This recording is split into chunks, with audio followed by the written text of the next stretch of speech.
Başqalarından bilməm. Yoxsa yerdə qalan şeylər yox. Niyə tənha qalmalısınız Səvuş müəllim? Sizin maşallah 2 övladınız var. Həyat da fırlana bilər, minlə hadisə ola bilər. Minlə hadisə ola bilər. Məsəl üçün, nə bilmək olar? Mənim, məsəl üçün, dağ boyda bacımın oğlu, eşitdiniz də, o yaxında, o dərlə də gəldim, oynadım.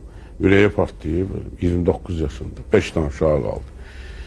Nə biləsən də, mənim indi hardan bilsin ki, indi bu bacımdır, onun əridir. Hər halda onlar ondan qabaq rəhmətə getməlidir, onun da tabutu oğlunun çiynini getməlidir. Amma oğul getdi. O da bir yazıdır, alın yazı, nə bilmirəm. Ona görə deyirəm ki, Allah Teala tənha qoymasın. Onu başqa fikrə görə yox. Övladlarınızdan razısınızmı? Hə? Övladlarınızdan razısınızmı?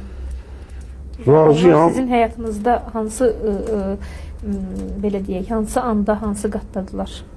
Yox, evladlarımdan razı deyəndə, kişiyimdən razıyam, böyüyündən mən razıyam, daha onun gizlənməyin nə mənası var. Bütün Azərbaycan bilir ki, böyüyü dələduzdur, məni çox incidir. İncitdikcə də onu çox istəyirəm. O deyir ki, ailədə həmişə adam şikəst uşağı çox sevər. Onu mən çox istəyirəm. Bir dəfə də üzümə qayıtmayıb. Bir dəfə mənə başqa söz deməyib.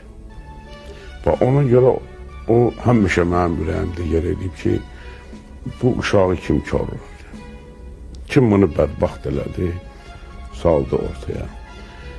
Onun da alın tərisi, yazısı belə yazılmış. O da bir cür bədbaxt. Amma kişi oğlumdan çox razıyam. Kişimin oğlum da mənim yolumu davam etdirir deyəndə, o da həcdə olur, gəlir.